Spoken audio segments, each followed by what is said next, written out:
اللہ اکبر اللہ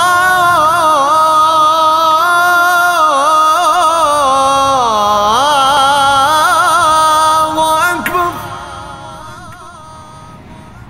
جمعۃ المبارک کا دن، اس کی برکتیں تو بہت سنی ہیں، فضیلتیں بھی بہت سنی ہیں، تو کیا اس دن کوئی خاص عمل ہے جو اس دن کیا جائے تو اس کی خاص برکتیں نصیب ہوں؟ تو اس حوالے سے کچھ۔ جمعہ یہ تمام دنوں کا سردار ہے،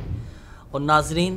جمعہ کی ایک نیکی یہ 70 نیکیوں کے برابر ہے۔ جمعہ کی اپنی ماشاءاللہ برکتیں ہیں، فضیلتیں ہیں۔ ہمارے آقا مدینے والے مصطفیٰ صلی اللہ تعالیٰ علیہ وآلہ وسلم نے ارشاد فرمایا کہ جمعہ کے دن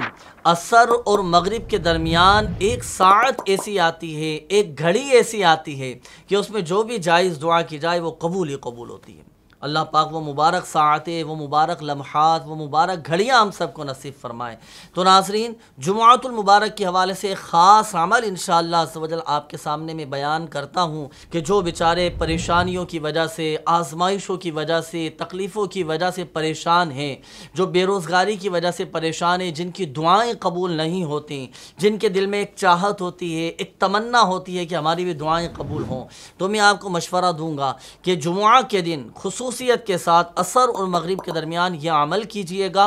اور اس عمل کے بعد پھر آپ دعا کے لیے ہاتھ اٹھائیے گا، اللہ پاک کی بارگاہ میں گڑ گڑا کر حضور دل کے ساتھ اور یقین کامل کے ساتھ دعا کیجئے گا، انشاءاللہ عز و جل کرم ہوگا۔ جمعہ کے دن عصر اور مغرب کے درمیان نماز عصر ادا کرنے کے بعد با وضو قبلہ رو بیٹھ کر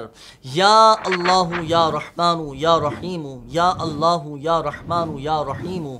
یا اللہ یا رحمان یا رحیم، یہ کثرت کے ساتھ پڑھتا رہے۔ پھر جیسے ہی غروب آفتاب کا وقت قریب ہو تو اب دعا کے لیے ہاتھ اٹھا دیں اور اللہ پاک کی بارگاہ میں گڑ گڑا کر حضور دل کے ساتھ اپنے جائز مقاصد کے لیے دعا کریں، تو انشاءاللہ عز و جل اس کا وہ جائز مقصد پورا ہو جائے۔